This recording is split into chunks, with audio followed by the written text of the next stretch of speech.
This is CHSR 97.9 FM here in Fredericton, New Brunswick, Canada. This is Python's Paradise, your film and music show. And this is your host, Greg Gilbert, a.k.a. the Python Hyena. And folks, you know, I've interviewed a lot of the folks from Friday the 13th franchise, you know. But right now, as of tonight, parts 5 and 6 tie for the most guests on my show, 5 apiece as of right now. And, well, I had 3 of the gorgeous women from part 5 on here. And right now, as of tonight, I've had 2 of the males. So we're starting to get some male activity from that film. Folks, I give you the wonderfully comedic and scene-stealing Ron Sloan, who played Junior. How do you do, Ron? Hey, thank you for that. That's quite an introduction. Hey, you've had 3 women on Friday the 13th, and so did I. Oh, no, I'm just kidding. Just kidding. I'm doing good. I guess to all the Canadian listeners, good day, eh? Yes, good day, eh? My family actually lives in Nova Scotia. My brother's there in Halifax. Oh, wow. That's about 4 hours away from me. Well, you know, good place for lobster. Yes, lobster, yep. And a lot of fishing. I couldn't find any Nova Scotia lox, though. I don't know what's up with that. I think it's unheard of in Nova Scotia. But other than all that, beautiful place. Beautiful place on the Bay of Fundy. Yes. We just had a film released that was shot up handy to there. Maybe it was right in there this year called Maudie. Oh, very cool. Yeah, Sally Hawkins and Ethan Hawke. Wow. Yeah. Yeah, I mean, there's been a lot of movies shot up in that area. And, but yeah, beautiful countryside. Just gorgeous out there, except in the wintertime, you know, which is 9 months out of the year up there. Yeah, well, winter is not fun here. I remember I interviewed a guy you've talked to before. I've interviewed Peter M. Brackey. Oh, sure. Yeah, I had, the night I interviewed him back in February, I came out of here and there was a snowstorm going on outside, and it took me about 10 minutes just to get out of the parking lot. Well, that's kind of like going to Las Vegas. I had worked in Las Vegas last summer at an art gallery for the summer. And one night it took me an hour just to get out of the parking structure. Because, you know, with all the rock concerts and all the shows, letting out at anywhere from 9 o'clock to midnight, it was kind of crazy. Oh, wow. But, yeah, Vegas is fun to visit, but, you know, it's not my cup of tea. You know you're in trouble where every billboard says, need a lawyer? True story. So it's not as fun as what it was made to look like in Fear and Loathing in Las Vegas? You know, it's great to visit. You can have a blast there. But when you leave, like in my case, leaving an art gallery at midnight and it's still 108 degrees, you're like going, oh, God, why do I live here? I don't know. So I lasted about 3 months there, and that's okay. I have absolutely no complaints. You know, I had lived on Maui for the last 17 years, so that's been a good thing. So you say your brother lives in Nova Scotia, huh? Yeah, he's been there, oh, God, probably 35 years. Oh, wow. About 10 years less than my age. So he's been here. He was here. Then, if that's true, then he would have been here when you did Friday the 13th, Part 5: A New Beginning. Basically, yeah. Wow. Yeah. Very true. Very true. Matter of fact, I had an interesting experience. He was in Nova Scotia Bank. Mm-hmm. Not robbing it or anything, but you know. I did a Red Cross commercial and print ad actually for the American Red Cross, but they also are connected with the Canadian Red Cross. And he walks into the bank, and there's a poster of me holding a cup of coffee, and I was like in an earthquake, all covered in dirt and grime, kind of looking like Junior. And he was like, "Oh my God, that's my brother.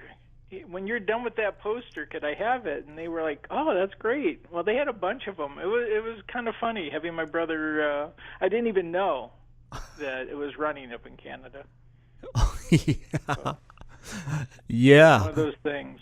I gotta add you on Facebook too. I didn't get around to that yet. I'll have to do that. Absolutely. Yeah. Absolutely. I was on there long enough to send some well wishes to Debi Sue, who was nice enough to hook this up, and I appreciate her for that. She's awesome. Yeah. She's awesome, and she's really definitely a sweetheart, and definitely is involved in the industry. Oh yeah, she is. Yeah, more than acting. So that's good. She's following her passion, and she deserves all the greatness that comes with it. Well, she's got a new movie she's working on called The List. Oh yeah. Oh yeah. It sounds like it might be interesting, and she's I'm sure touting people some kind of contest, and the winner gets to be killed in her movie. Yeah. I think it's a great concept. I don't know. I died 3 times so far, so I think it's a pretty good concept.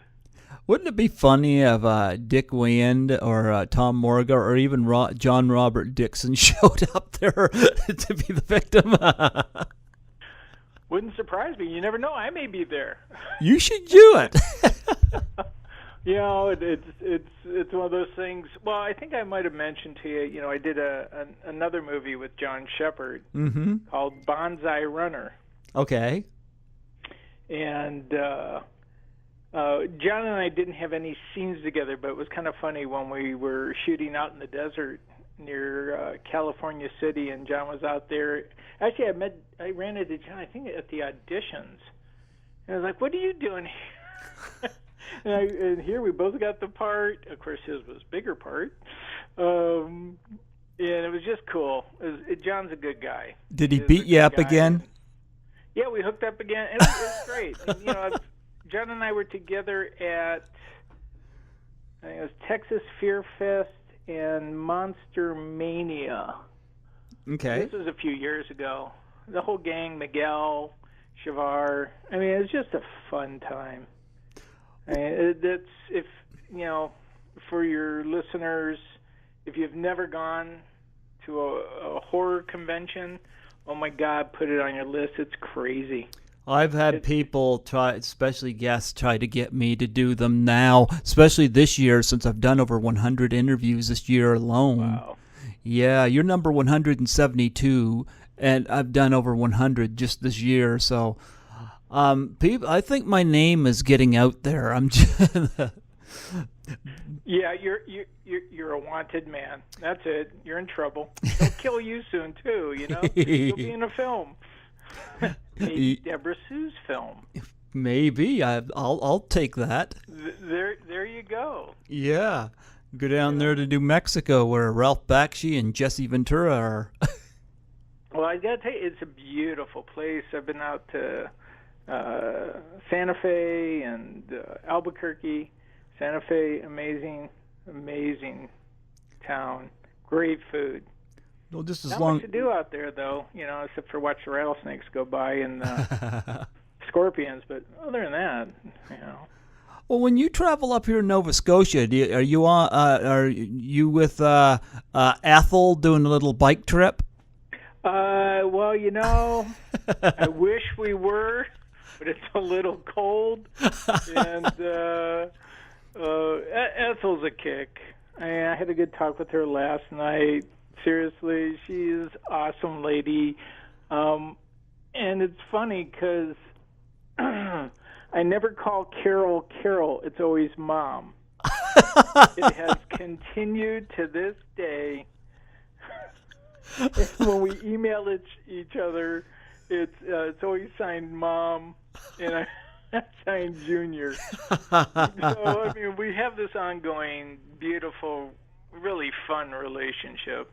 Yeah. I'm very fortunate because we played well together. I mean, we did. really did. It was just a good time. I wanted to know, before we talk Friday the 13th, I'd like to get some of your background and how you got into the industry.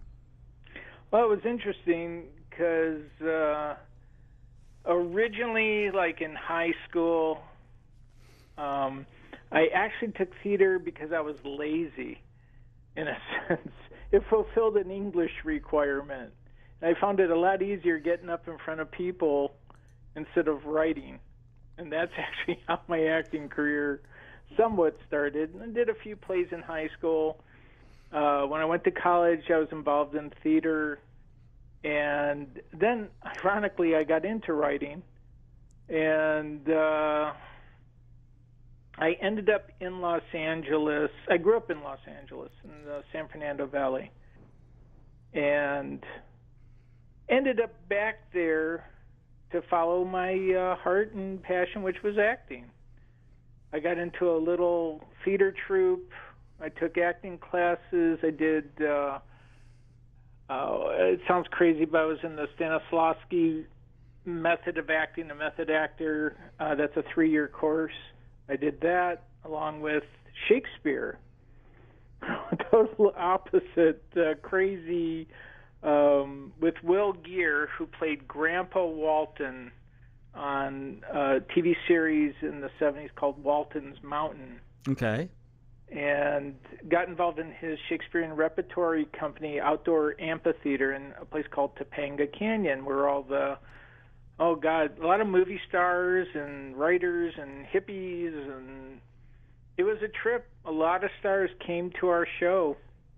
Met guys like Charlton Heston. Okay.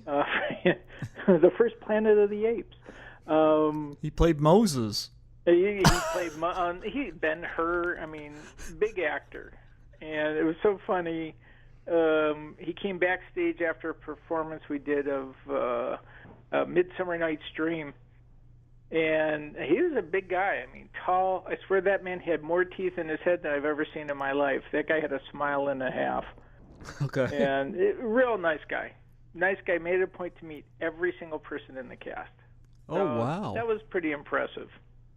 Yeah, I've heard stories like that about Roger Moore as well. He was somebody also. We just lost him, and he was one of these cats that also would go around meet people, and I've heard that from 2 people.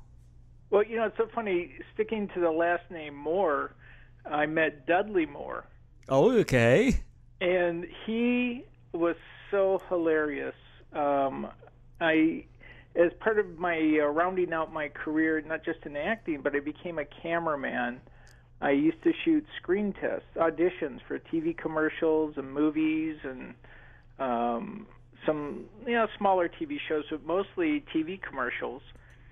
And Dudley was dating an actress who came to an audition. He just tagged along. Oh, my God. He hung out. We had so much fun. He was so cool. Definitely a good soul. And it's always neat when you kind of meet some of these stars that, seem bigger in life on TV, and then when you meet them, they're down to earth. And that's just very cool.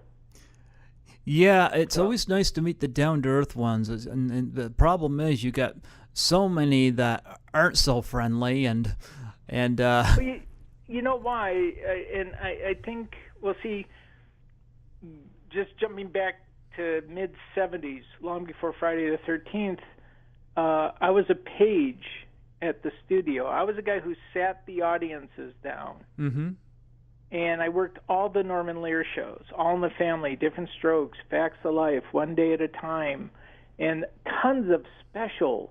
I mean, amazing, like Johnny Cash. And I was so fortunate that 5 days a week I got to watch actors act and be backstage and go in the director's booth and meet all these people. And then what was even more fun was at the end of a season, they would invite all the pages. Anybody that worked on the show went to a wrap party and got to mingle with the stars. And like, for example, Michael Jackson used to watch his sister, Janet Jackson, on a TV series called Archie's Place. Okay. After All in the Family, a spin-off was called Archie's Place. And I think on the show they adopt Janet.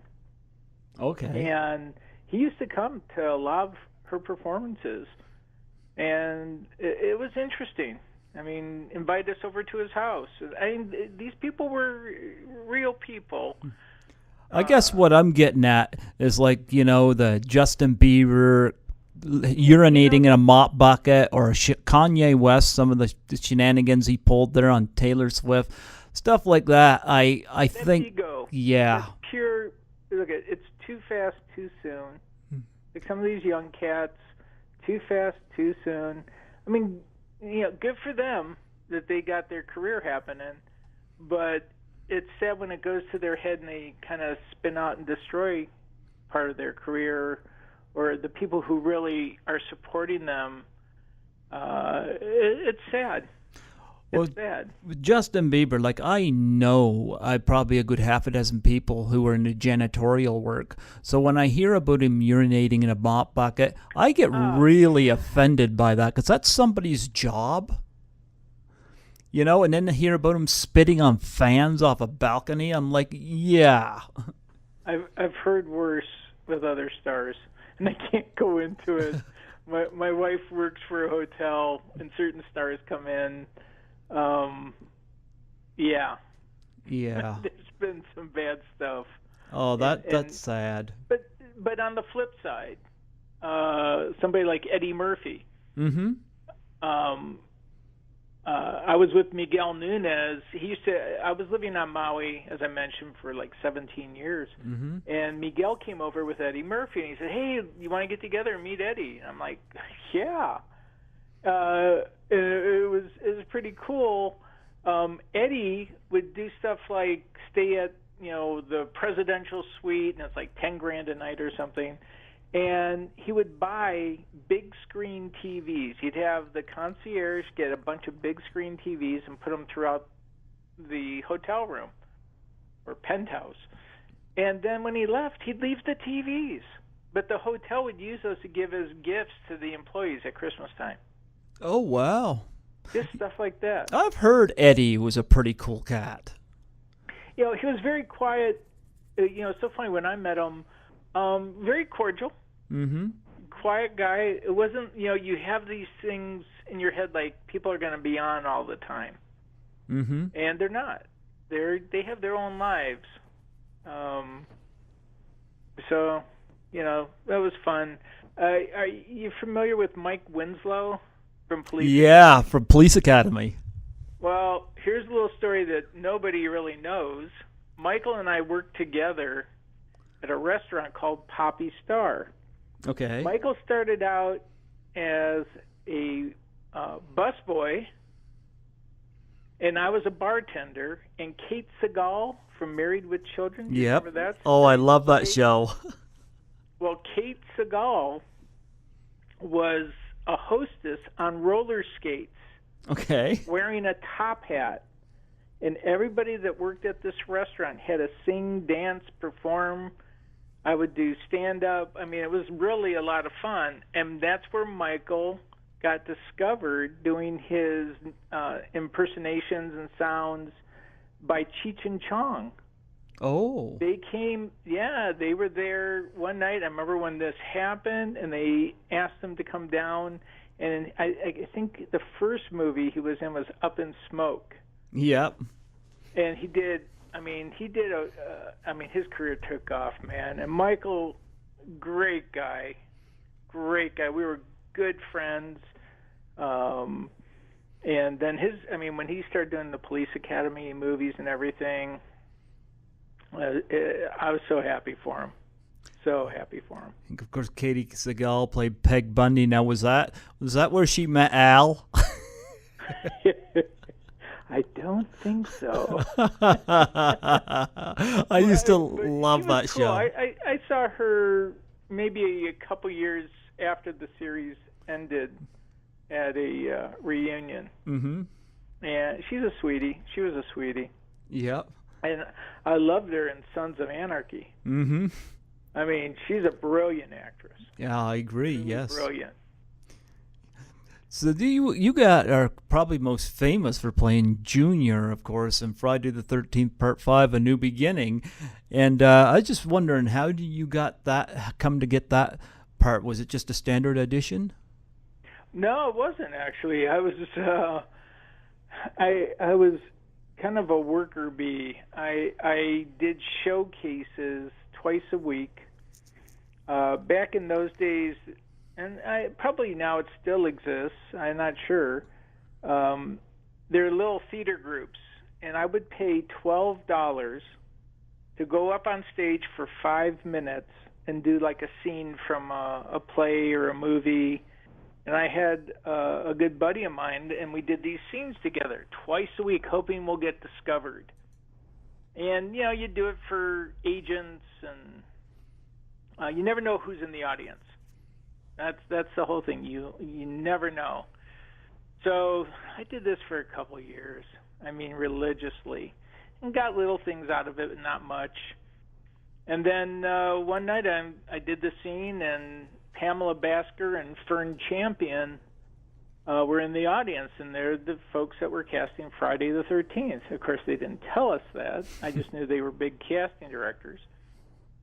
And they, after I did my little scene, they said, "Well, can you play a hillbilly?" Well, you know, Junior was born. I jumped. I mean, truly jumped right into my interpretation of a good old boy, and I had them in stitches. And so they said to me, "Well, okay, we want you to come to our office." I remember it was on Sunset Boulevard, and pick up some sides for a movie we're casting called Repetition. Yep. So I was all excited. Oh, my God. Of course, my buddy was a little upset he didn't get called in. I pick up the sides, I go home, and I had an audition a few days later. And it was kind of interesting because at that point you only have the pages of the script that you're in. Mm-hmm. You don't see the other characters, anybody else.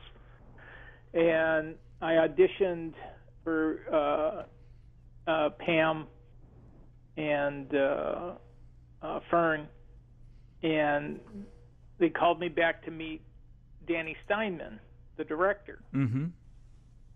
So I read for Danny, and oh my God, he was cracking up, and we did some improvisation together.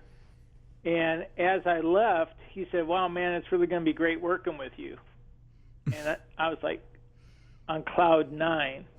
I mean, I thought, oh my God, I got the part, and I was like so excited because this was my first real break. I did a lot of TV commercials, and I can't complain. They were great, and I had a lot of fun. Had you seen any of the previous 4 movies? Huh? I saw part 1 and part 2. Okay. And that's where it ended for me. Too grossed out? No, it was just kind of one of those things where at that time it wasn't totally what I was into. Mm-hmm. Was just, I mean, I saw a lot of movies. I've been in the union since 1976. Okay. So, you know, the blessing was when you're in the union, you can pay to go to screenings. Okay. And so I used to see, oh my God, probably at least 25, 30 movies a year just at the Directors Guild. You know, that was great. That was awesome. Anything you saw that stood out that gives you a memory there? Alien. Oh, wow. The first Alien. Mm-hmm. I think my seat was wet. It was, you know, there you're not allowed to eat popcorn. Okay. So there are no distractions. There are nobody's talking. There's not whispering. There was a little screaming, I got to admit. So it was very cool, and people actually stay to read the credits. Mm-hmm. Nobody gets up till the credits. Every credit has run. That was pretty impressive. Okay. But anyway, so with Danny, that was cool. But I didn't get the part right then. Pam and Fern stopped me and said, "Can you come back tomorrow to meet the producer, Frank Mancuso Jr.?" Okay. I was like, "Yeah," because it's never over till it's over. And I came back the next day, met Frank Mancuso, had to go through the whole audition process again. Mm-hmm. And Danny, I could see, I don't know if Frank was sold or not, but Danny turned to Frank and he goes, "I'm going to love working with this kid. You'll dig it." That was it. So my experience with Danny, top of the mark. I had I can't complain. It was a little while later before the first day of shooting. I got the whole script. I still have it. And with all my little notes in it and everything for my character. And I had to meet Gene LaBelle. He was and Dick Warlock. Yeah, I've had Dick Warlock on here. Dick was the stunt coordinator. Mm-hmm. Gene LaBelle, who used to be a wrestler. Gene was cool because I ride the motorcycle in the film. They had to make sure I ride a motorcycle. Mm-hmm. So they took me out where we shot Friday the 13th in Santa Rosa Canyon in Camarillo, California, and made sure I could ride dirt bike and showed me stuff, and it was pretty cool. I really dug it. Those guys were great. And then I can't remember the stuntman's last name. It was another Gene who actually played my stunt double. Okay. And I should know this. I remember. I just can't remember his last name. Great guy. But most of us didn't know that we were in a Friday the 13th. It wasn't until, I'm sure a few did, like the leads. Probably Tommy Jarvis did. But I remember, Miguel, a handful of us sitting on the set the first day of shooting, and Tom Moraga walked out, but he had the mask on. Hadn't met Tom yet. He had the mask on and he had a machete. And he looked each one of us in the eye as he walked by. And we all kind of turned to each other and went, "Oh my God, we're in a Friday the 13th. And the excitement was tremendous because, you went from a B slasher film to top of the mark. Yeah. It's just exciting. Just exciting. Yeah, you were quite a scene stealer as Junior. Of course, you of course lost your head in that movie, and I know prior to this interview, you and I was talking about a story about you and your head. Yeah, well, there's two. First of all, for the audience, they only saw when I got decapitated. The movie, you see my head just hit the ground. But in the original filming, my head hits the ground and rolls. I mean, it rolled pretty good, and it stopped exactly and looked up at camera. It was the freakiest, scariest. Scary for me because I saw it actually in black and white, not color, because I had to do voiceover work, like the screaming and different things like that. So I actually saw the clip in black and white, which was really freaky and actually quite good. It's really a trip in black and white. Looks like a real old horror film. But that didn't pass the censors back then. So, now the head just hits the ground and boom, done. Present day, they could turn you inside out, dissect you, and that's okay. That's PG, Yeah, just look at Game of Thrones.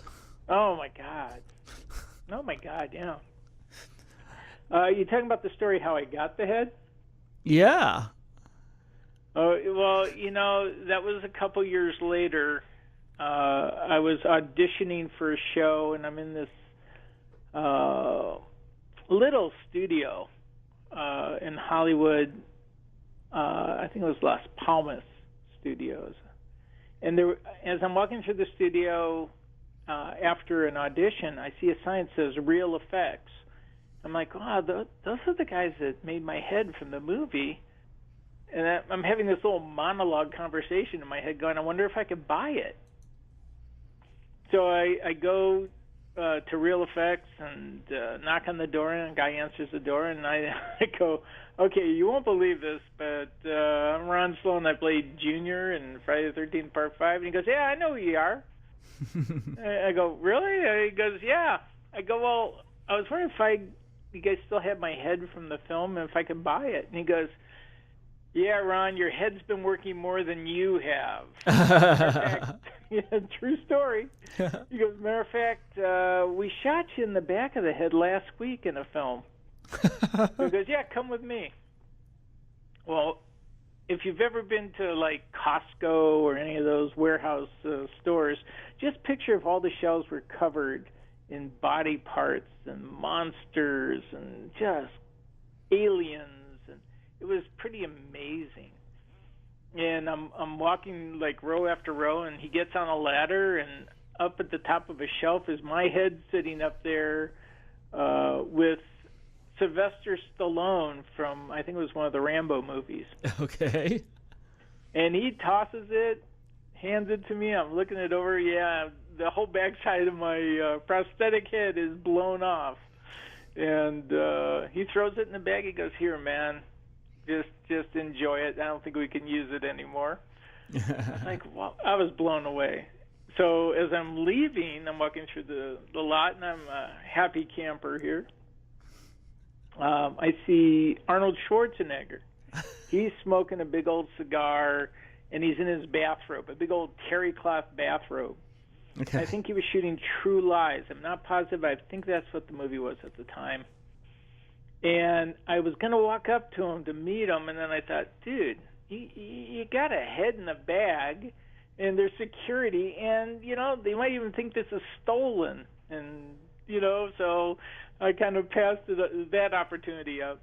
But that was a great day because I take that head with me to the different conventions. And people love posing with it. They really do. Yes.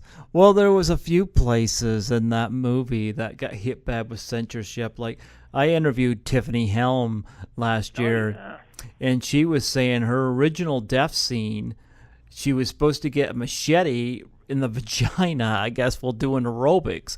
And you could see a shot of her, a still shot of her blood all over the front of her jeans, and she got a big smile on her face. Yep. Yeah. I've seen that shot. Yeah. And she said that didn't pass the censors, so they had to go with something different, which is what you see. And she's a sweetie. She was a sweetie. Shavar, I can't remember how old he was at the time. I have a photograph of it that Shavar sent to me. He's holding my head. Him and Tiffany were together. And it's a great shot. They're holding my head. It was just back in the day. I mean, this is while we were shooting. It was just cute. Yeah. I mean, you know, and ironically, I had worked with Shavar a couple of times. Not that he would realize it back in the day, but I worked on with Gary Coleman. Okay. On Different Strokes. Different Stroke. Yeah. I played a cop. Okay. It's a glorified extra, man. I swear. You know, I had two lines: freeze or you're dead. Or really, it counts as one line. But I did 3 or 4 episodes.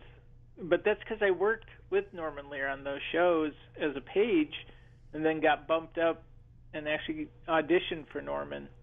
And ended up getting little tiny roles, but that's what got my career started. Wow. Yeah, you worked with. Before I get to Carol, was there anything about playing Junior that was really hard? Like was there anything like you'd say was the toughest part about shooting your scenes? Well, the scene in riding through the forest and screaming. Yeah.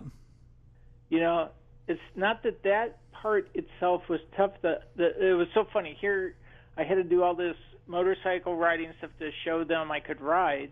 But when it came down to that scene, not to ruin it, they had the bike tied to a rope. Okay. And I was being towed. And I had a camera on my handlebars. And Danny Steinmann said to me, "Hey, man, if you dump this bike, I'm going to kill you for real." Oh. That camera's $50,000. I was like, holy shit. Because at least if you had your motor on, your engine on while you're riding a bike, you got power, you got control. But being towed, it was a little wobbly, and you had to do a few takes. It was funny though. That was a little nerve-wracking. There wasn't anything that was over the top, except for maybe I remember doing a scene.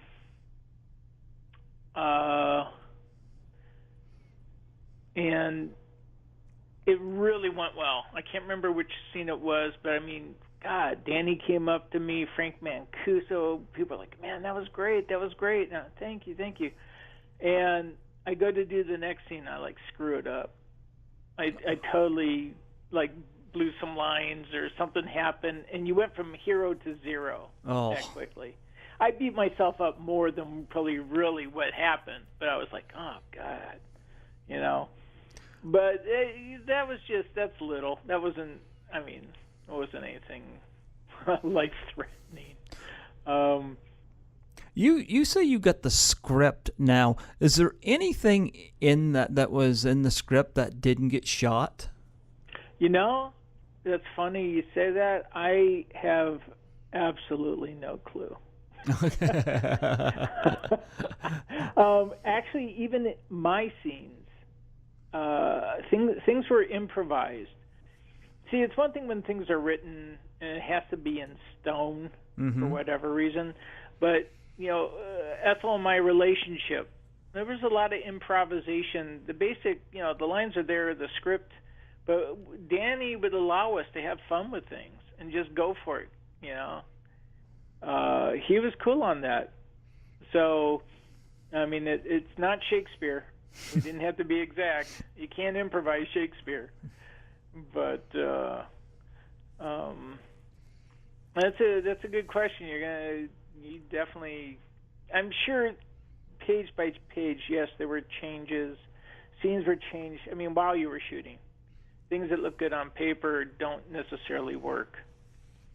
So, well, Danny Steinmann as a director, I'm going to tell you, I heard a lot of interesting things about him, especially involving pornography. And that's true. And it's funny because you got so much nudity in this movie. Thank God it wasn't me. I would have no followers. Oh, no, it's, but that's where he came from. Yeah. I think this really was the first really kind of pornographic, this had the most nudity. Oh, yeah. At the time. Absolutely. And that's where Danny came from, director-wise. I believe he did a movie called Mean Streets. Okay. And there's a lot of controversy over Danny. I've heard a lot of things from different actors, saying they had a tough time with Danny. I didn't. To me, Danny was golden. He allowed me to do anything I wanted to do. Mm-hmm. But then again, Carol and I, as a team, we cracked each other up. Yeah. It wasn't like we had so much fun. I could honestly say, of all the work I've done, this was a blast. Truly was a blast. There's a few things Danny did in that movie that And again, I didn't make the movie, but there's stuff that did not make sense, like especially narratively. Like when your character, for instance, meets his demise, it's like, how does Jason know to be there? It's like really, like it's like when Melanie Kinnaman's running, and they find the ambulance. How do you get there so fast? Where did Jason get all of his weapons? I mean, come on. You go from a machete to a meat cleaver. Where's this come from? Another thing, too, and this scene drives me nuts, and I know Melanie agreed with me on this. She's running, and she's supposed to slip and fall in the mud, and she's crawling, and Jason's walking after. That I had no problem with. The problem I had is she ends up being turned over on her back. You see a shot of her screaming, he's raising the machete. A shot of her screaming, he's raising the machete. A shot back and forth, until Shavar Ross busts out with the bulldozer. And I'm sitting there thinking, all you need is a shot of her screaming, the machete raising, then the bulldozer coming out. It's almost like you're looking at your watch saying, look, you could... That's true. Now take it back a notch. Was that how it was shot? See, you got to think. Did what Melanie was doing? Did that pass the censors? Was it a wet T-shirt contest? What was it? You never know what didn't pass with the censors and how things got edited. So sometimes parts in films won't make sense because things had to be cut out. I'm not saying that's what happened there, but it's a possibility. Here's another one that drove me crazy too, and see if this makes sense to you. You got Shavar Ross wakes up. He goes upstairs, and he stands in the door, and he goes, "Is Tommy, you in there?" And the lightning flash, and he sees the bodies. Okay, I can go with that. Then Melanie shows up, and she's indicated, something's wrong, so she goes in the room. Then the lightning flashes again. I'm like, it's a good thing the lightning flashed, because I can't defend it. It's just suspenseful. It's kind of limiting. Yeah. If you think about it, if you got to stay within boundaries, horror pictures today really have no boundaries. No. I mean, truly. I mean, look at the Saw movies. Oh yeah. God, So back in the day, and I think 1985 was the turning point for censorship. I'm not sure exactly. Actually, it was 1984 because it was Gremlins and Indiana Jones and the Temple of Doom were the first movies to get the PG-13. Yeah. Yeah, and we got released in March, I think, of '85. So yep. Danny and Frank had to go through that whole censorship thing, and I'm sure, when you have a concept in your head, and someone's telling you can't do that, and you've already shot the film, and you have to try to puzzle it together and make it work. Oh, I wish the uncut footage was found. Like, I hear the director of Friday the 13th Part 7 saying he wished he still had all that footage that the censors cut, because he said, man, the film he wanted to make really didn't get released. No, and that's true. Danny told me at, I think it was Texas Fear Fest, because that was the first time I saw Danny, and this was 8 or 10 years ago. Mm-hmm. He said, because I asked him about the extra footage that didn't make it. He said, "Hey man, they destroyed it. Oh. They destroyed all of that. It's gone," and he was pissed. So, it's kind of, I'm sure not to, make this all about Danny or anything, but I'm sure he had a tough time dealing with it. And then plus, I never saw another film again from him after that. I'm sure he worked, but I wasn't aware of any other movies that he directed after Friday the 13th. And it's interesting because you got a lot of extended cuts for movies like that were made before. Like, I've got the extended cut of the Blues Brothers. I've got the extended cut of Stripes. And, those came out before A New Beginning. And the footage from those films, those weren't destroyed. So I don't know whether it was because it was a horror film or a slasher film or what the story was. Well, you got to remember, horror, nudity, and I'm sure Danny pissed somebody off. Wow. So, I mean, it for whatever reason, it doesn't exist anymore. But, yeah, cool memory. Very cool memory. Well, the cool memory, you working with Carol Locatel as Ethel, and I'm going to tell you, you two bantering back and forth some of the movie's finer points. Oh, my God. I love her. There were things that actually we took past that didn't make it. So, Ethel's awesome. Her character is awesome. She actually is an amazing actress. Mm-hmm. And just a sweet soul. Well, she's a little ornery, though. I got to tell you. She is a little ornery anyway. So I just dig her. I love her a bunch, and I wish we could work together again. That would be like amazing. It doesn't have to be anything even like what we did. I would just love to work with her professionally.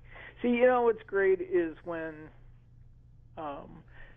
you work opposite any actor or actress who you can feed off of, you can work with, that actually makes it so it's not even acting. I mean, we're talking, you're in the moment. I have a little bit of a history of improvisation. Okay. I studied with a master, Harvey Lembeck, who was in a dramatic film. And I mean, he did a lot of films. He was also did comedy. He was in the dramatic film The Great Escape with Steve McQueen. Okay. And he was sort of comic relief in that amazing film, but a truly a great comedy teacher. Matter of fact, I did this over at Paramount Studios, and I was in one workshop with actually Scott Baio, who played Chachi. Yep. And the radio host Rick Dees. Okay. Who was on Kiss FM. He probably still is. And a bunch of other guys. And then in the other workshop was actually John Ritter. Okay. And Robin Williams. Oh, wow. I mean, Harvey taught the good ones. I mean, he had a lot to say, and his son and daughter carried on the legacy. Michael Lembeck directed like One Day at a Time in a number of different sitcoms, and Helene Lembeck, wonderful, wonderful comedian and teacher. So, I went from that to Al Molinaro. Al was Big Al in Happy Days. Oh, I remember him, yep. Yeah.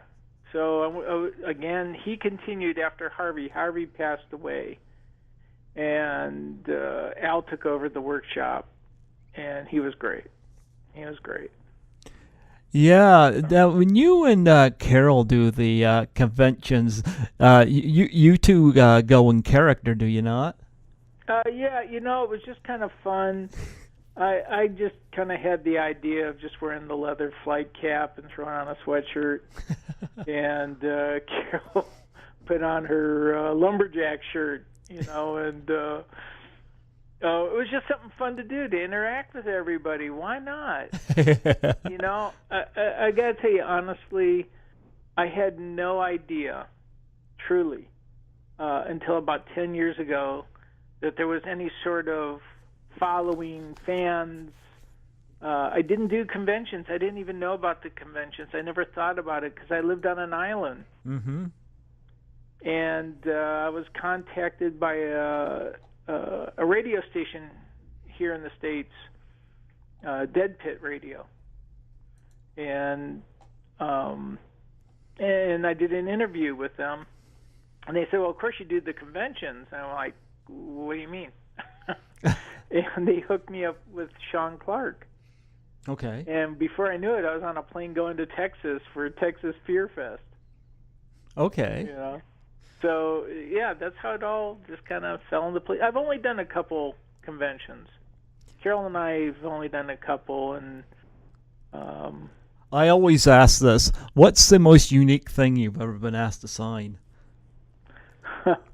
I actually have a picture of an awesome electric guitar that, God, a ton of people have signed it, probably from half the Friday the 13th. Mm-hmm. I would say that's probably really, I mean, you know, people bring posters and laser discs, and I signed a machete. I know that. Does Carol show up with her masks? Oh yeah, does Carol show up there with her stew? You know, maybe the next one we do, I can't say anything, but there might be one coming up that we might be doing. I'll keep you posted. I'll let you know as soon as I know. She could give a free bowl of soup to every autograph, and Junior likes it. for every homeless horror movie actor, you know, not an easy profession. I love that. She goes, "Ain't this the best gosh darn stew in the whole world? Best gosh darn stew in the whole world, mother." Yeah, I wished, you know, people always ask, what's that stew? Oh, what is that? Hey, that's Cold Campbell's chicken noodle soup. And I'm not sure if there was mystery meat in it or not. Knowing Danny, there was probably something that we couldn't identify in that stew. But yeah, it was, they didn't heat it up. It wasn't the best goddamn stew in the whole wide world, Mama. I love that. You go, you tell him, and you go, would you shut the F up? And I think she meant it. One of my favorite parts is where the fella shows up and startles her, and she gets him to go clean Sonny. Sonny, his name was, I don't remember his last name. Sonny actually was a prize fighter. Oh, yeah? That cat was, a professional prize fighter. I ended up over at his house. Is he still around? I couldn't tell you, you know. He was in L.A., in the San Fernando Valley. Okay. And, yeah. I loved it there where Carol goes, "That's one ugly man goes there." And you go, "Oh, that's one." And she goes, Junior had a little bit of Elvis in him. Yeah, she goes, you know, "Well, you're not. She goes, "You're not so pretty yourself, you know." I ain't so pretty myself, I know. Of course, the food was more important. And she turns and does that. Oh, yeah. That was a real chicken, you know. At least that passed the censor. It wasn't alive. So what was you saying about Sonny? Huh? Something about Elvis and Sonny? Oh, no, it was me. Junior has a little bit of Elvis in him. Oh, does it? Okay. There's definitely a little bit of Elvis there. Yes, Sonny's only seen a couple of times. It's like he just shows up and dies. Yeah, you know, I don't know if it was a time factor. I don't know if I know more footage. That's probably one of the areas where you said, you know, was anything else missing from the script? I think there was more. You know, they shot more on a lot of people. You know, there was a lot of extra footage. They would do things different interpretations. You know, you had leeway. Okay, how do you want to do it? Go for it. Yeah. And that was cool. It not necessarily made the cut. Well, Sonny was either going to die with the machete or in the hen house, one or the other. I'm surprised that Jason didn't shove chicken droppings in his mouth and killed him that way. No. Yeah. It was cool. I think Miguel Nunez, I remember being there the night Miguel shot, and that was a pretty funny scene. Oh, yeah. He was in the outhouse. He's the first time I ever heard the term shitbox. This shitbox is gross. Yeah. He's a good guy. Definitely a good guy. And, the other actors, we weren't allowed really to see each other's death scenes. I was kind of fortunate to see Miguel's because I was shooting pretty close to the same time. Okay. So it was in the same area. So, but most of the scenes you didn't get to see a lot of the other actors die in any way, shape, or form. Well, I gotta tell you, I remember the first time I saw Friday the 13th Part 5, A New Beginning. And I remember somebody was telling me, it was actually when I was in junior high and I was at a birthday party.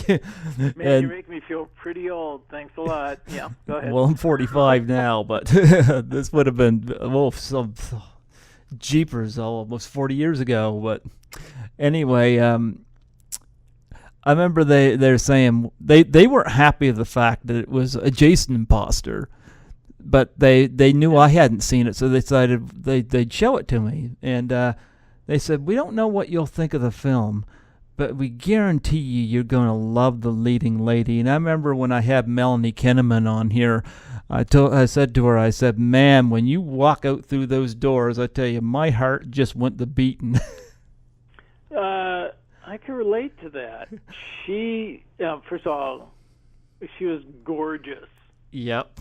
Gorgeous on the set, and it's funny, I was like 60 pounds heavier than I am now when I shot Friday the 13th, and boy, yeah, there was sure a mini crush there. She was a sweetie.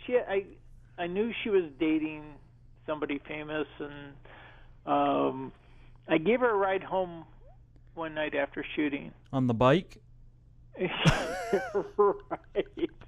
The best part was her holding on. No, I made her drive. Yeah, that's it. But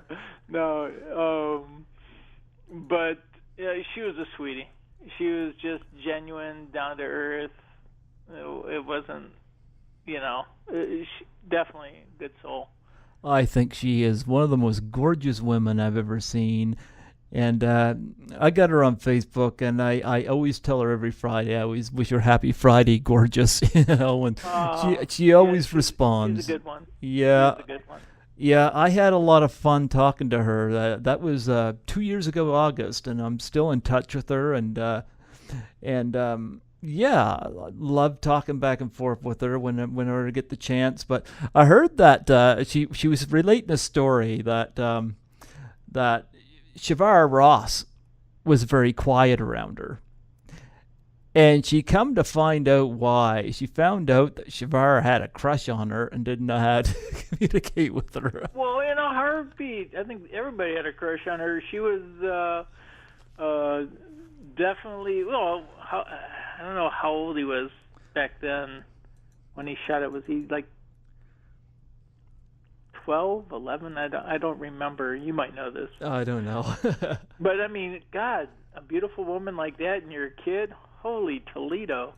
Oh yeah. I don't blame them. Yeah. I know that Melanie had a few troubling times in the film because I felt bad for her here too because she chose not to do any nudity. But right. She come to find out that when she was all wetted down, you could see through her shirt. And yeah. And she kind of come to figure out what was really going on. Well, that's definitely the director's choice.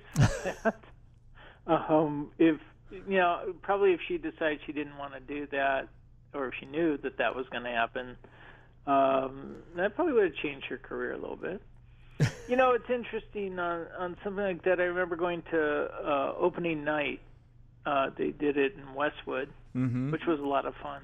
And, you know, you got to remember, nobody until that point saw the film.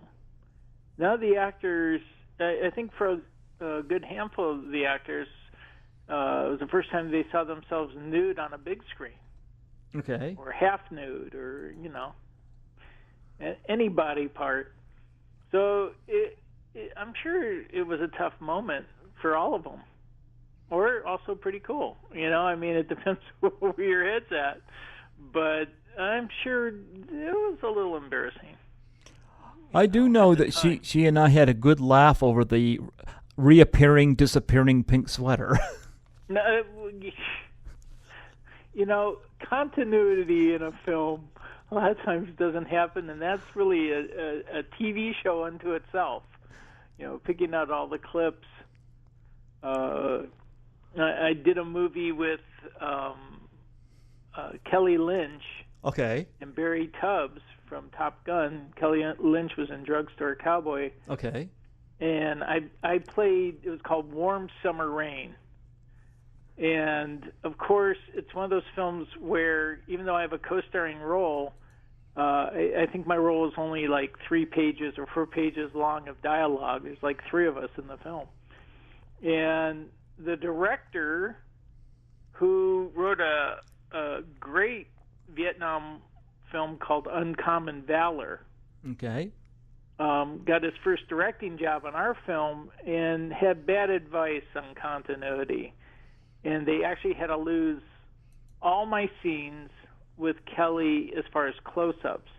They had to keep everything as a long shot every time they cut to me, which was a drag because I had really a great emotional scene with Kelly Lynch. We were supposedly lovers when we were 16 years old in the warm summer rain, hence the title of the film. Of course, I had the body double who played me as her lover, and she got to be herself. I guess, you know, Junior kind of loses out again. Yeah. But the continuity was ridiculous. You know, the car would move as they're filling it with gas. You know, every scene, things would be in a different spot. It was, so they actually had to re-edit it and have a lot of long shots so they didn't look stupid. Well, I gotta say, it's been a little over 30 years, I think, since A New Beginning came out, and I still think Melanie Kinnaman today is drop-dead gorgeous. You know, I will be seeing Melanie in the near future. I haven't seen her for about 4 years. She's a beautiful woman. Mm-hmm. So, you know, that beauty is not just on the outside. No. And so her energy, her lack of a better term, aura, is delicious. Well, she was really, really cool with me because after the interview, after we were done recording, she took down my address. She sent me a couple of beautiful autographed pictures, and yeah, I always appreciated her for that. Oh, and that's awesome. Yeah, I meant to talk to you about that. I did see him on eBay about, you know, a week later, but no, just kidding. No. Oh, I still got them. Of course you do. Hey, I don't even have one. You gotta get one.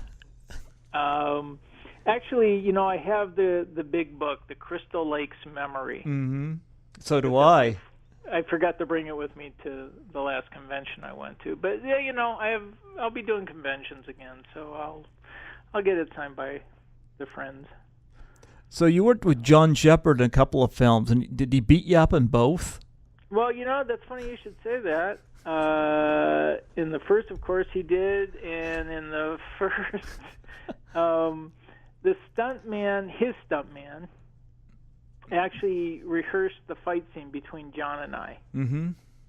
And so he was showing John how to swing at me and things like that, except in the rehearsal, the stuntman actually connected with me and literally knocked me pretty much out. He connected. I was seeing double. Yeah, it's like I was a little pissed on that one. And then when John and I did the scene, John actually connected in a scene. Oh. Yeah. That's why you got beat up. I actually did get beat up pretty good in that film. And it's so funny because I was protecting myself, mostly my shoulders, because back in those days I had two shoulders that would dislocate. Okay. It was like I ended up having surgery on both shoulders, but back then I would kind of protect them. If I had to take a real hard swing or something, I could dislocate a shoulder. And I didn't tell anybody. And so I was a little protective, and yeah, I got beat up pretty good in that scene. And that was a fun scene. That actually, I did have a good time in that scene. And John, he was serious, man. John's a pretty serious cat anyway. I like the fact that he's a Christian, and yet he's not ashamed that he did this movie. In fact, I heard that about Shavar as well. Shavar is also a very spiritual. Yeah, and I like the fact they're not ashamed that they've done this, because I used to hear stories about, Wes Craven going to restaurants and he'd be shunned because of Last House on the Left, and it's like, it's like get over it, and I like the fact that, they get it, and oh yeah. Yeah. Yeah, and it's interesting.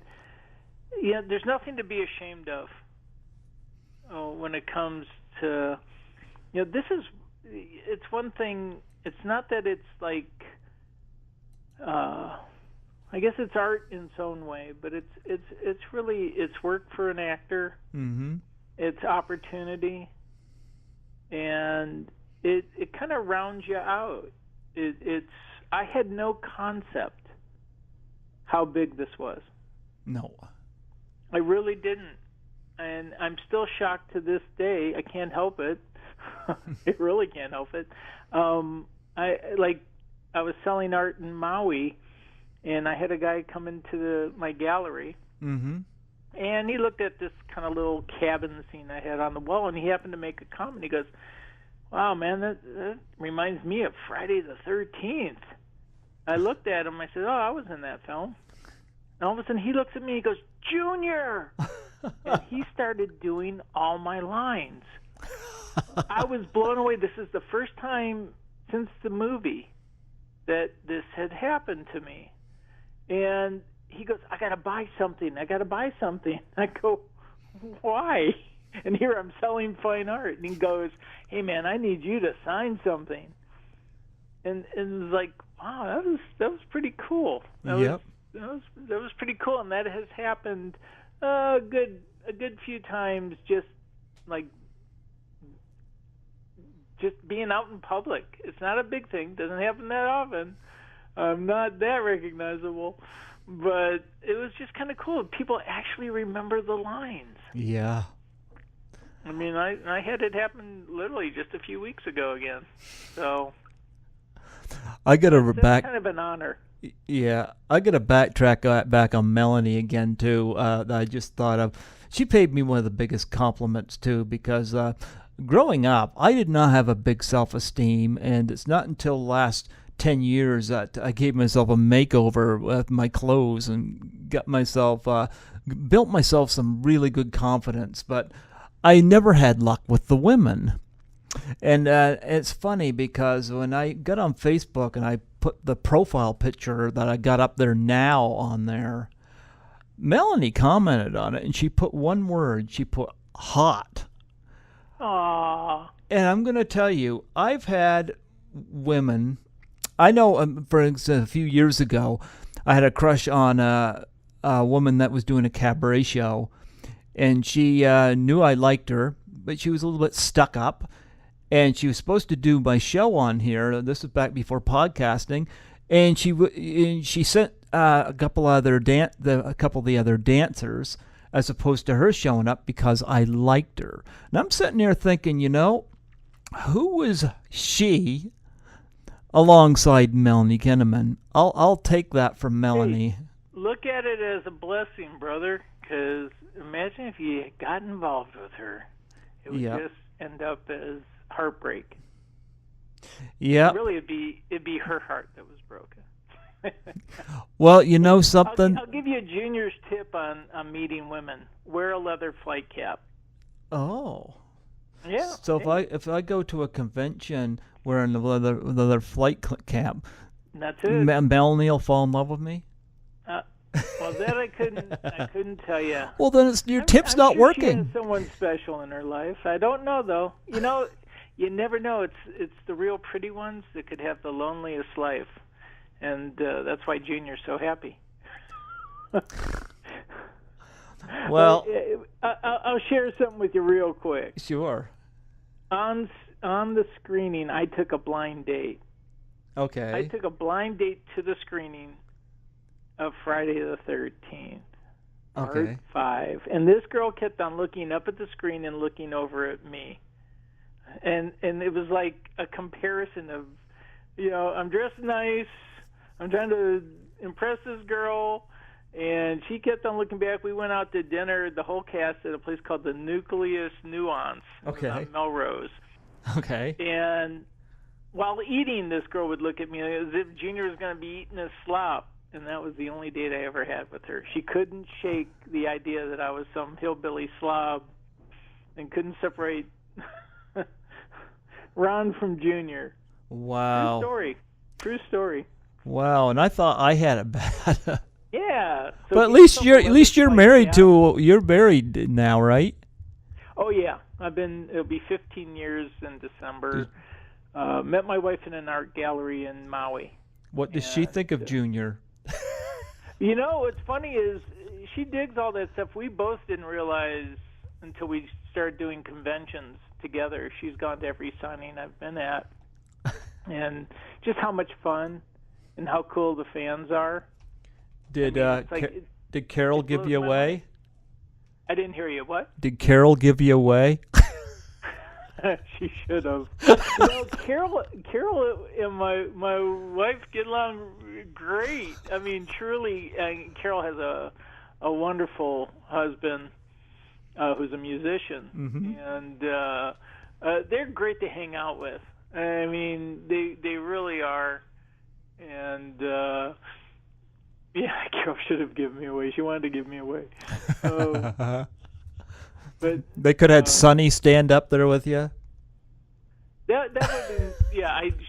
I got married on the island. Actually, you know, it's so funny. Carol and I got out of touch until the first convention. Oh. And it was like family reunion time. And then we ended up doing Monster Mania together. And that was great. That was a great convention out in Cherry Hill, New Jersey. Oh, yeah. Amazing. I've known of a few Friday the 13th actors that's been out there. But, Melanie Kinnaman, it basically boosted my confidence by saying that to me. Good. And, you know, I appreciate her for that. So every Friday I always say something nice to her on Facebook. You know, it's kind of, you know, to cheer her up. Well, see, now you're going to have to make a movie and put her as the lead so you could see her more often. Oh, man. I'd be like Rodney Dangerfield, right, wiping the sweat off my brow, jerking on my tie. It's good. Hey, there you go. Now, there's your motivation. Write a scene for Debi Sue's movie that involves Melanie Kinnaman and you, and maybe Melanie kills you or something. Kills me? Kills you with love. Well, that's what the contest is. So maybe she kills you with love. Oh. Or maybe it's just an arrow through the heart and she's in a Cupid outfit. I don't know. It's whatever turns you on, man. Whatever works. Well, you know, there was a lot of interesting people in that movie, and you know, Debi Sue again. I gotta say a special shout out to her for hooking this up. You know, I really appreciate. She's awesome.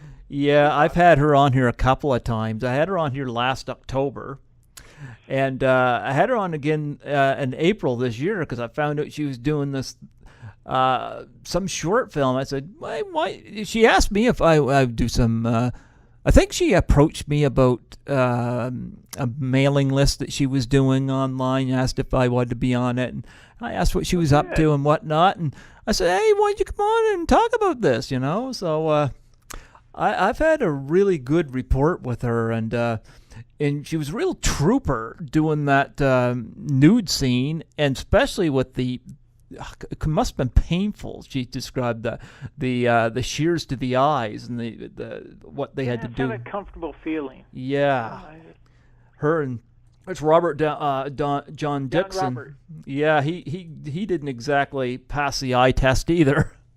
Yeah, but losing your head, that goes all the way through. It was kind of no. He's a cool guy. I like John Robert. I used to see him a lot. Matter of fact, he used to. I was a cameraman. He used to audition for me a lot. I'd see him on different commercials and things like that. And he was a race car driver. I don't know if you knew that or not. I didn't know that. I reached out to try to get him on the show here, and didn't hear back. Next time I reach out to him and go say, hey, I had your girlfriend on my show twice. Well, maybe that's why you didn't get him on the show. His wife would be jealous. He's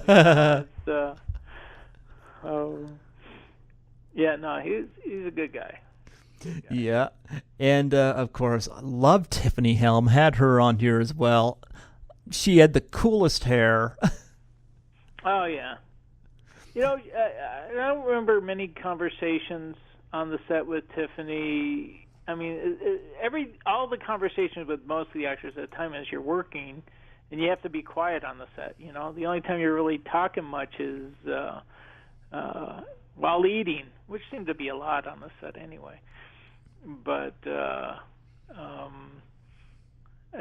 didn't spend much quality time with Tiffany.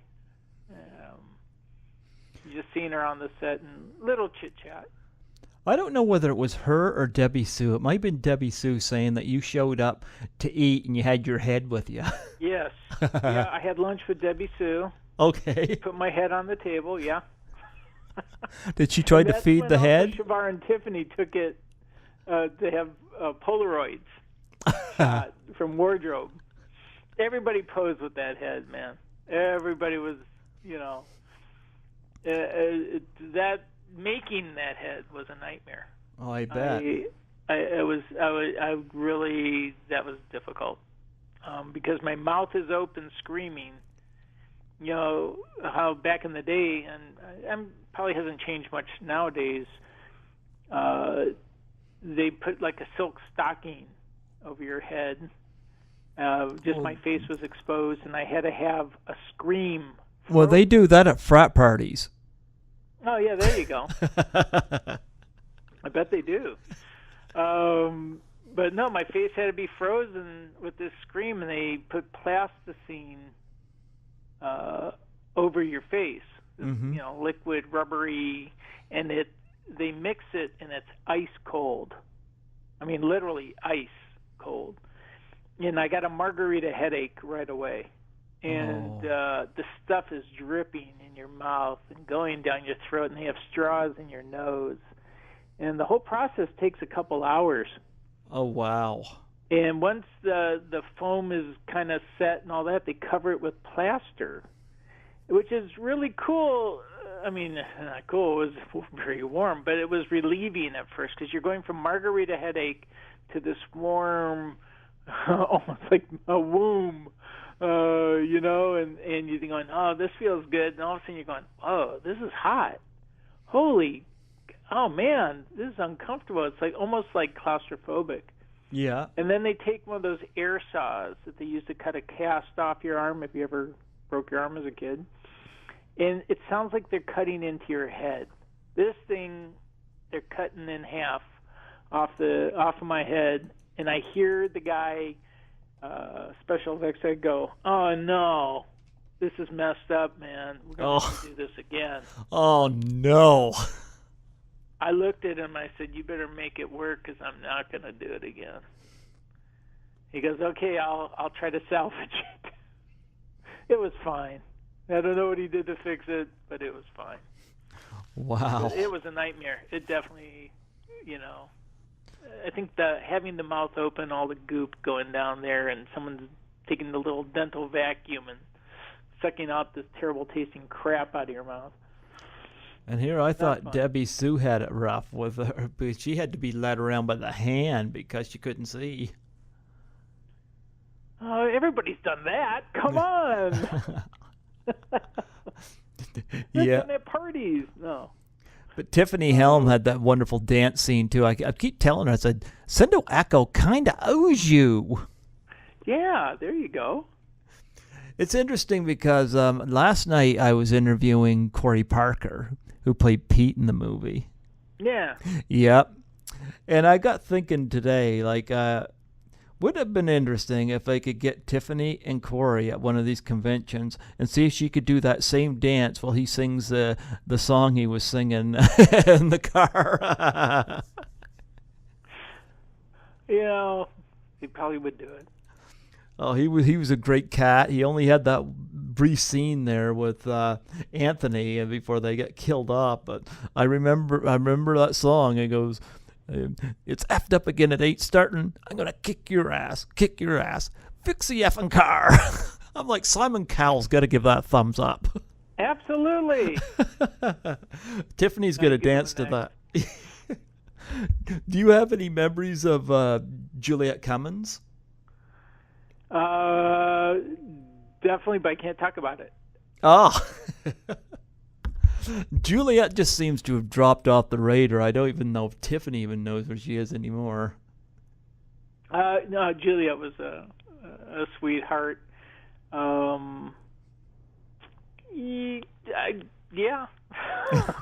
I'll just leave it at that. There's privacy acts, you just can't talk about things. Oh, there's some beautiful women on that shoot. And of course... Absolutely. And a lot of fun people. Yeah. What about remember Rick Mancini? Yeah. He played the mayor. He passed away a few years ago. Had a heart attack. Nice guy. He used to audition. And the guy who played Vic, he's gone too. Yeah, and that broke my heart, man. Because I heard that he was a really nice guy, despite his psychotic character. Well, him and I hung out during the shooting of the film. There was just like a natural friendship there, and real good guy. And that just him and also John Robert. We all hung out, and it was just fun. Now, what was interesting was a few years after I was already living in Hawaii, I heard John had died. Yeah. And that really bummed me out. But it turned out, thank God, that wasn't true. I don't know how that started, what happened, but I'm Facebook friends with him, and he does real estate in California. So he's a good guy. Definitely a good guy. Yeah, of course. Remember this guy? He played Vic and killed, of course, Joey. Dominic. Yeah, but I'm hearing this guy was like I heard it from everybody. Just the nicest guy, Played the biggest psychotic, but the nicest guy. Well, it's acting, man. Yep. That's the beauty of it. And he did work after that too. Mm-hmm. I don't know how long past that he passed away. I remember seeing him in something. And again, I would see him on auditions. And what are your memories of Dominic? Well, with Dominic, we didn't have any scenes together. Well, I shouldn't say that. I had a scene with everybody in the cast when Mom and I are on the motorcycle. Mm-hmm. But, no dialogue interaction. So that's kind of, I had one of those characters that really I interacted with mom 99% of my acting career on the movie. I mean, I'm in the scenes with all these folks, and I'm still friends with the marshal. Okay. He works a lot. He lives out in like Louisiana. Okay. And real good guy. Yeah, Dominique, after actually the same year as A New Beginning, you could see him briefly in the movie Once Bitten with Jim Carrey. Oh, cool. I don't remember that. Jim Carrey, of course, is in an ice cream truck making out with his girlfriend, and Dominic comes to the window and goes, "Do you have any Krispy Kremes or something like that?" And he goes, "Can't you see I'm busy or something like that, or we're closed." Poor Dominic couldn't get his ice cream. Well, you know, he has a very successful, I believe he still has it, radio show up in San Francisco. Oh. Yeah, he's been in radio for a long time. Just Google his name. I'll have to do that, yeah. See what he's still up to. And of course, sure. Yeah. And of course, you know, and I know you didn't have scenes with this guy, but I thought he was so funny, Bob DeSimone. Yeah, Bob and I have something in common. We're both car guys, except he's got a beautiful 58 Chevy. I just recently sold. I've had a few cars. I have no toys right now, so I'm sure there'll be one in the future. Love cars. Yeah. Bel Airs and Corvettes. I've had a few. Yeah, he was a character in the movie. Yeah, good guy. And Rebecca Sharkey as the waitress. Yep, the waitress. pops her titties out. See? That's, you know, for all these girls, this was, you know, definitely, well, maybe not that challenging back in those days. I don't know. You know, if you forget that this is a horror movie and take all these characters and throw them into a screwball comedy, can you imagine? You know, if you think about it, it really is a screwball comedy. Because, I mean, you take, who's it, Miguel, the Oh, Miguel's great. He's a good guy. Yeah, like he looks like Michael Jackson. I mean, it's like these odd, weird people that are in this movie. Yeah. They come in there and they're seen briefly and they die. Like even Sonny, you know, showing up. I'm like, it's just this odd assortment of people, and I always am like, you know, why kill them off so quickly? Let's change this into a screwball comedy and see what we can make of it. You know, if you look at the statistics on the kill ratio. Mm-hmm. Somebody told me, and I never counted. They said I was like 117 in the series. Oh. And I'm in part 5, and someone else said, "Well, you know, you're kill 13 in part 5." Oh. I hadn't thought about. I still don't know if that's true or not. I haven't gone back and go, okay, 1, 2, probably true. Yeah, it was a fan that told me. Well, why not? I'd like to believe it. Well, it did have the highest body count until I think Jason Goes to Hell. Yeah, until that one. It had, I think it was like 20 kills in it. Oh God! Yeah, crazy stuff. Dick it lasted 3 weeks. That's all I know, paycheck wise. You know, it was like you didn't want to die. No, you truly didn't, because that meant your work is over. You know, so it was kind of interesting. Like, you'd show up on the set and they wouldn't get to you that day, and you know, they might not get to you for a couple days. You're there just in case, and it was like 3 weeks. I was like, cool. Well, that's cool. Now, Dick Wayne, the our Roy character. Yeah. Do you have any interactions with him? I did, actually. Dick knew me from commercials and everything and auditioning. A lot of these guys knew me because I was a cameraman. So they had auditioned for me. I was like, hey, what are you doing here? I didn't realize I was an actor. And, yeah, you know, and I would see Dick at conventions and everything. You know, we would, you know, have lunch together or dinner. And he was a funny guy. And, there's nothing that stands out per se. Like, he never shared that he was the Jason character when we were shooting. I don't think anybody knew that Dick was Jason. I thought Tom Morga was. Yeah, the stunt Jason. The real Jason. But I didn't know it until probably the day of shooting.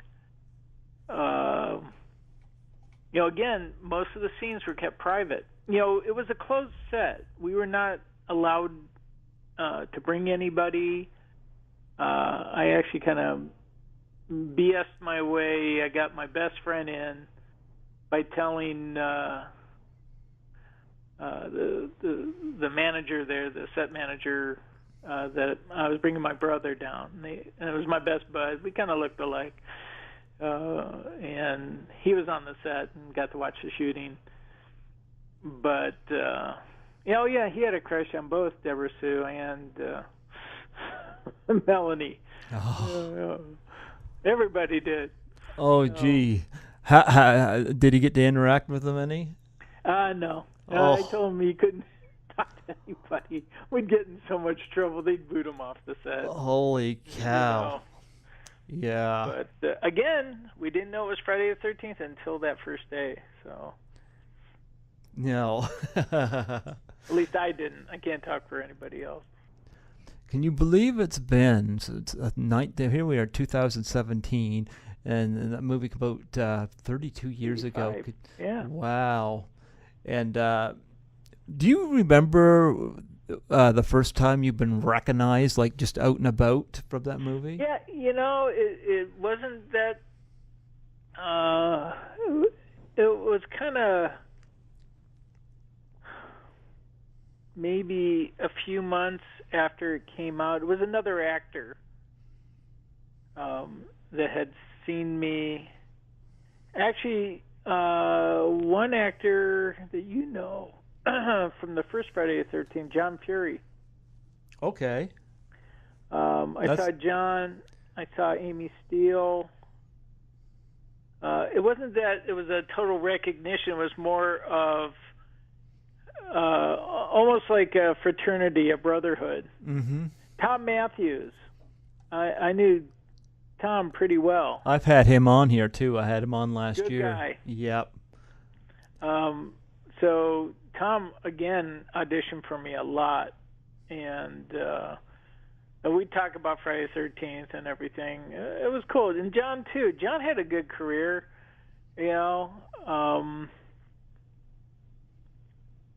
I mean, there's definitely some famous people in the franchise. I don't know where they are now. I don't know what John's doing, Amy, or. But I actually, as of right now, I haven't had anybody from Part 2 on my show. I've reached out to Amy. I can't find John anywhere. I do have Bill Randolph on my friends list. I'm like, read your messages. Again, what you're going to have to do, man, you got to come to a convention. A lot of these, like they just did Horror Hound Weekend in, I think it was in Indianapolis. Mm-hmm. And Friday the 13th Part 2, the whole cast was there. Yeah, well, they got to get on my podcast. Yeah, there you go. But, I mean, that's probably your best way of doing it. I mean, I've had Adrienne King on. That's probably the closest to Part 2. I mean, she's at the beginning of it, but, you know. I was in Texas with Corey Feldman. Okay. And, he's the little kid in the beginning. Yep. When, they're digging up Jason. Well, he's also the one that hacks him up in the right. in the fourth one. Right. Yeah. Yep. So I run into Corey in Texas Fear Fest, which was kind of a interesting convention at the time. And, it's so funny because my wife was chatting with his wife, and she found out that we lived on Maui. And she was, we're going to be coming to Maui. Can we get together? And I know in my mind I was thinking, yeah, right. You guys want to hang out with us? Yeah, sure. Well, that's just in my head. As we were leaving the convention, Corey came up and he's so hey man, are we like all getting together when we come over to the islands? Wow. I go, that was really cool because they could have blown us off totally. We exchanged phone numbers. Then a short time later, they got divorced, and we didn't see him on the island. But, real nice guy. So when I hear all this bashing, because of his band or whatever, the cat was down to earth, man. He was cool. So I like Corey, yeah. I have respect for him. I felt bad when Corey Haim passed away. I thought of him. Oh, yeah. Because Corey Haim's last movie was here. It was actually shot here in Fredericton. American Sunset. Oh, really? Yeah, it's called American Sunset. And oh, wow. It was the last thing that Corey Haim had done. And when he passed away, I thought of Corey Feldman, because you always pictured the two together. Well, it's so funny because I have pictures of Corey Feldman and I together from the convention. Mm-hmm.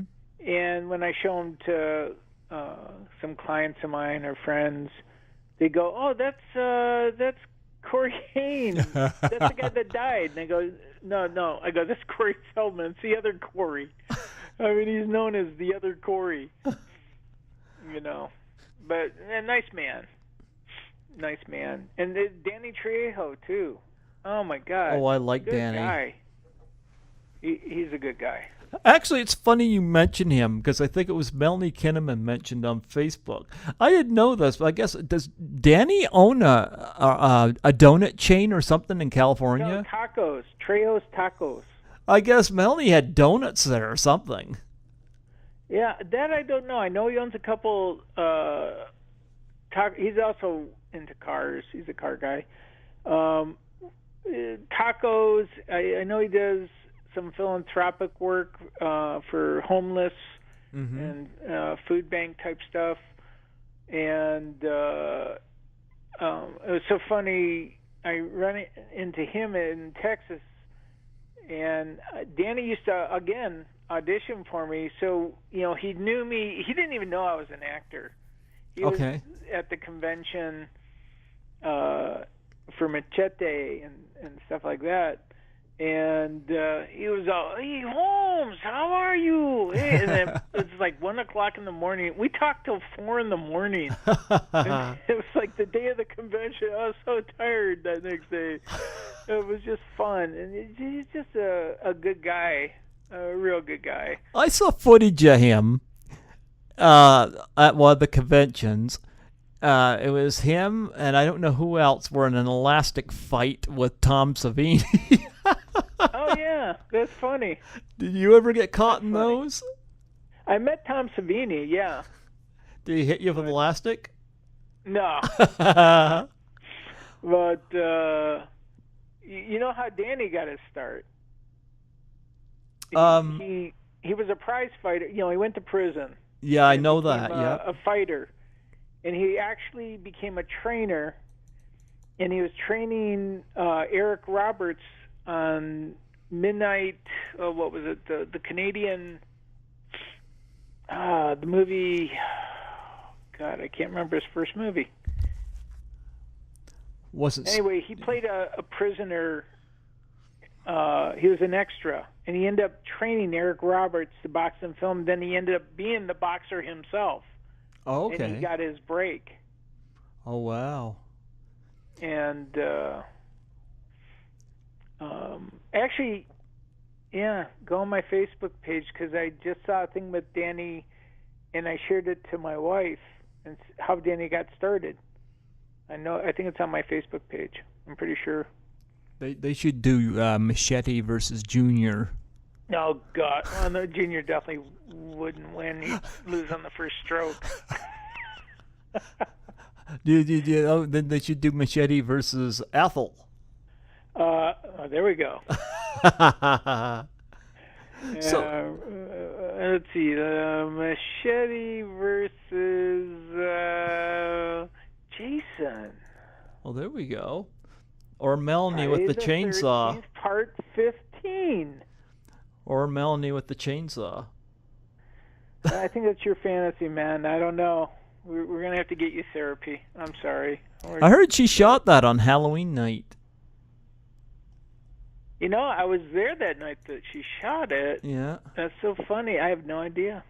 Yeah, I think I know it was cold.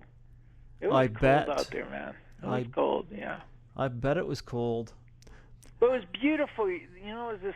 We shot in a couple different locations. That, like, Miguel's death scene. Let's see. Well, maybe that wasn't the location. It was a fight scene with the little motel sign blinking on and off. It was actually out off of near Beverly Hills. It was like the Beverly Hills Reservoir or something. And then most of the other was shot out in Camarillo. Okay. But Crystal Lake was at this little tiny lake in town in L.A. Now, aside from A New Beginning, I know you've done one or two other films, at least according to Internet Movie Database. Yeah, my resume is not on IMDb. It's funny. I never put it on there. I should have. Okay. But I never did. You want to? What was the other film you did with John? Well, that one was called Banzai Runner with Dean Stockwell. Okay. And actually, Dean was really cool, man, because I played this desert rat, kind of junior. I'm serious. It was so funny. They had me wear some of the same clothes that I wore on Friday the 13th, and I just played this kind of angry redneck, and I get killed in that one. I burned to death. Not in the movie, but it was pretty funny. And then I did Tales of the Dark Side. Okay. Right after that, George Romero. Okay, we just lost him. That was fun. That was with Joanne Willette. I don't know if you know Joanne. She had a series, and I know she's doing a one-woman show right now. She was my first stage kiss, so that was memorable. And I get killed in that one too. Yeah, I definitely give good death. You know, it's I actually was set up to do a radio interview many years ago. The interviewer was calling it "The Man That Wouldn't Die" because I kept on dying in everything I worked in. You're getting to be like Steve Buscemi in the Coen Brothers movies. Yeah. I ended up on a soap opera just for a couple days. It was called Santa Barbara. Okay. Because every time I got a part in a film or a TV show, I'd come home and I'd tell my parents, "Hey, I got a part." My mom, it became a joke. She goes, "I know you die. Your father and I can't watch you die." So I came home one day and I go, "Mom, I got a part in a soap opera." And she goes, "Yep, you die." I go, "No, Mom, I don't." She goes, "Oh my God, we get to watch you." I go, "Yeah." I go, "But I'm the killer." And it actually was kind of a joke because they did actually hire me. I was a stalking killer on a TV soap called Santa Barbara. And they utilized me to get the lead actor to re-sign his contract. See, he didn't know, and I didn't know if I killed him. So I was used for a couple days stalking this guy. And he came up to me and goes, "So do you kill me? Do you kill me? You got to tell me." And I go, "Dude, I don't know." He ended up signing his contract, and I ended up being the one beat up on the show. Wow. It was pretty funny. But yeah, soaps, I did sitcoms, and this is really dating myself. I did one called Love American Style. Okay. That I can't even find even on the internet. It was interesting. There was a TV series called Cheers. Yeah. And I played the George Wendt character. I was a big boy, and I had a great role playing sidekick to Charles Franks, who was in The Right Stuff and a lot of movies and TV. and his wife was actually on the show too. And it's so funny. We shot it. It was a good, really a good sitcom. And I watched it air. I have a tape of it, and I didn't have one screen credit. Here, it was a nice break. It was actually a co-starring role, billing, pay, everything, and I didn't have a credit. And it was so funny. Contacted the union. The union actually fined ABC and the producers of Love American Style, and they said, "Oh, we'll fix it up in post-production for when it goes into reruns." Okay, fine. Well, I've seen other Love American Styles, everything. It doesn't even exist. Wow. I don't know how it disappeared or why it disappeared. I've seen the same title on the internet. It was called Love and the Doctor. But it's not the same show. It's weird. It's just weird. I don't know. So that was fun, that kind of stuff, and tons of commercials. I had a fun one with drag racer Tom the Mongoose McEwen. Okay. I played his mechanic for Coors Beer, and I'm 2 days shooting this and watching his dragster. Him and Don the Snake Prudhomme were rivals in this other racer, and it was just fun. That kind of stuff, just fun. But yeah, I think one of the funniest was I played a New York City cop with Tim Conway. Okay. And it was for a cola called Like Cola. And I'm supposed to be, it was stupid. Here, Tim, it's supposed to be New York City, and King Kong is trying to steal Like Cola away from Tim Conway. This big old furry hand the size of King Kong comes up and like swoops Tim Conway up. It was a stupid commercial. So while I'm shooting it, this guy comes running through. This is downtown LA, Skid Row, and steals a purse from a lady and runs right into me and looks at me and hands me the purse, thinking I was a real cop. And starts running away, and the police arrest him. It was just, just kind of wild, kind of funny. Yeah. You involved in or support any charities? Well, definitely with what has recently happened. I usually don't talk about these things because it's personal, but definitely with the hurricane. Yeah, I've donated to that too. Yeah, just hit Houston, and we're definitely active with the Humane Society. Okay. I have 4 dogs. Oh, yeah. So, yeah, I'm definitely a dog person. 2 of them are laying down next to me right now. And so that's important to us, but we do have friends in Houston and also in Florida. I know that I just got the phone call today that my friends were okay. It was kind of nerve-wracking. Yeah. Because we were texting back and forth, and then the text, for whatever reason, ended. I was really concerned, and this morning they told me they were okay. They just had a little damage. So, but I feel so sorry for those people. I used to be involved with all the Jerry Lewis telethons and muscular dystrophy telethons. Yep. I'm open to it. If someone physically needs me to assist, answer phones, or I don't mind that stuff, man. I also definitely, there's always a monetary courtesy. I don't mind at all. If I can do it, I'll do it. If I can't, something's better than nothing. I wish people were more aware. Well, I could certainly. But, you got to choose. You do have to choose, though, what you want to donate to. Yeah. I feel it's real important that you follow your heart, and you do what you can afford.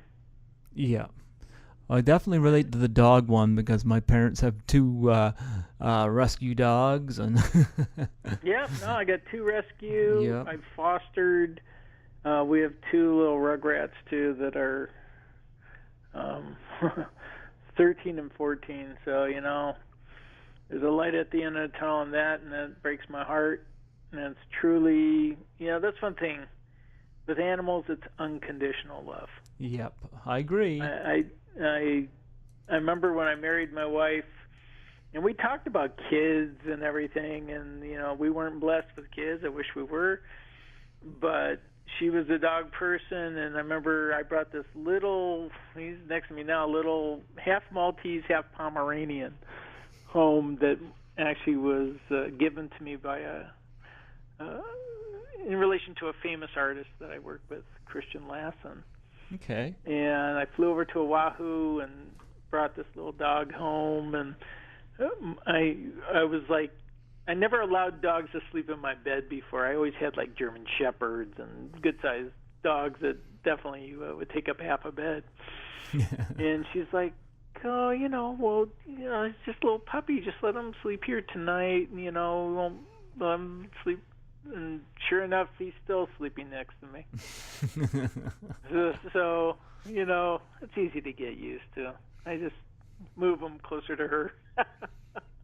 I bring up charities a lot on my show, and the animal charity is definitely common amongst people I've interviewed. Well, yeah, and actually I do have something up in Canada. I mentioned to you the Canadian Red Cross. Oh, yeah. That's where I donated to donate to the Houston hurricane. Well, that's what I did for Houston also. Yeah. But I did a Canadian Red Cross commercial and print ad. Mm-hmm. And actually, as I told you before, sharing with your audience, it was in the Bank of Nova Scotia, a poster of me. And probably there's probably a few posters of me in banks around Canada.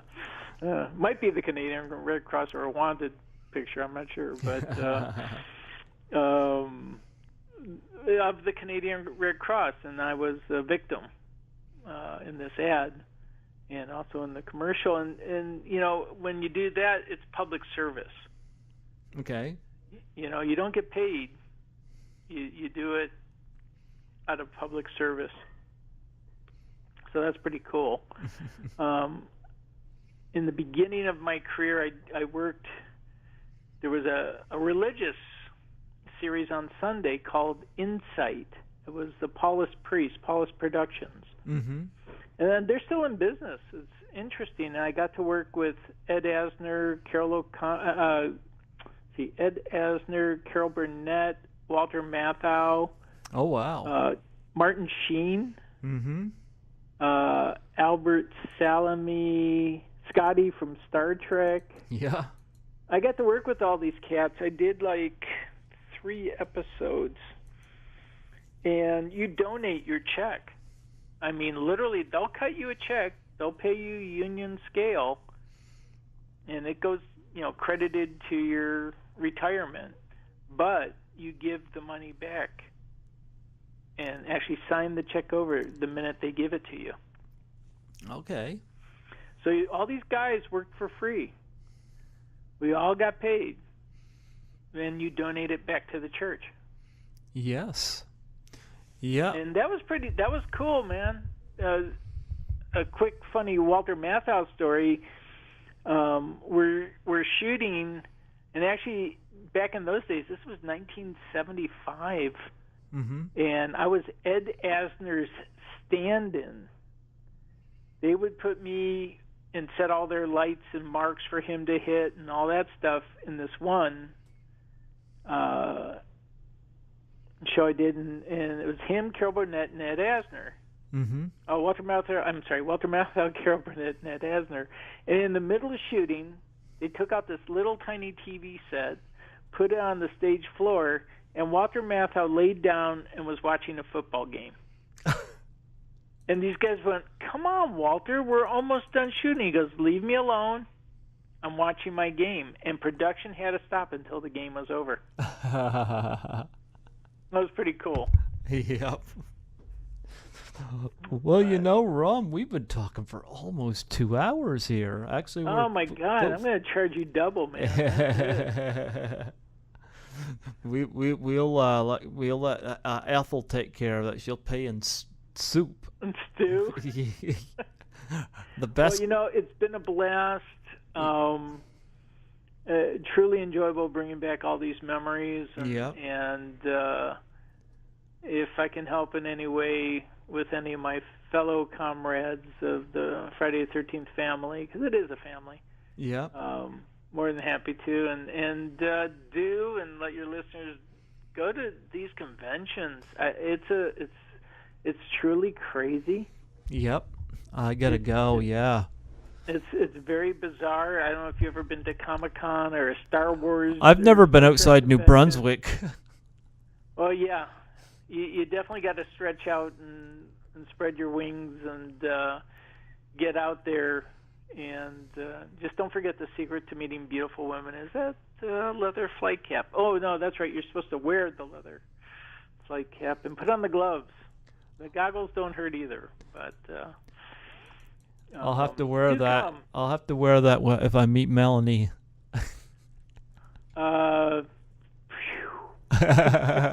You'd be in big trouble, man. Those goggles are going to fog up. Oh, my God. And then you won't be able to see her.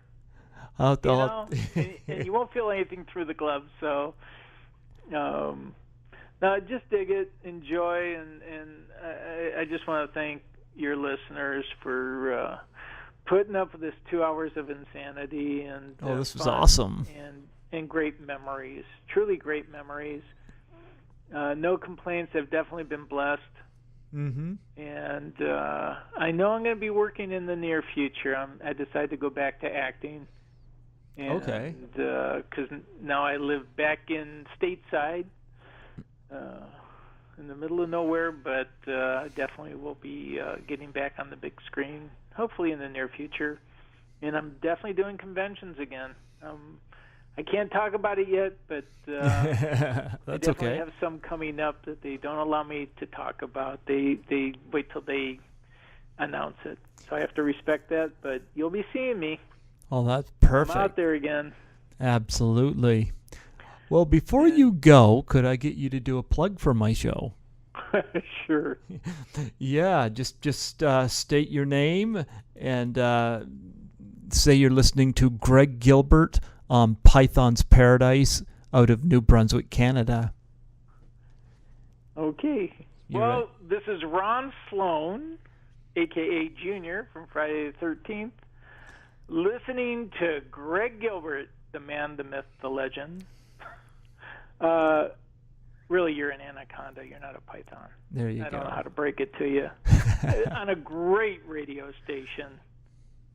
And since I've lost my short-term memory, I can't remember the numbers on. Oh yeah, it begins with a 9 something. What was it, Greg? It's out of New Brunswick, Canada. Well, I knew that. Oh, the call letter. Oh. I can't help but have fun, Greg. You know. Oh well. It's in the stew. Greg, thank you, brother. Greg Gilbert out of New Brunswick, Canada. Signing off. Good night, Greg. God bless. And see you real soon. You take care, and we'll be staying in touch. Thank you, Greg. God bless you. Greg, do me a favor. Sure. Okay, this is on a separate cut. If you can pipe this in. Okay. Are you live? You're not live, so. Nope. I'll do your tag again. I got carried away. I couldn't remember exactly how you wanted it. Oh, yeah, it was just state your name, say you're listening to Greg Gilbert on Python's Paradise out in New Brunswick, Canada. Oh, it was Python Paradise. I couldn't remember that. There you go. I remember the Python part. Okay, well, we'll do it again. Try her, yeah. Okay, so this is Ron Sloan from Friday the 13th, Part 5, listening to Greg Gilbert, and you guys are too, Python Paradise, New Brunswick, Canada.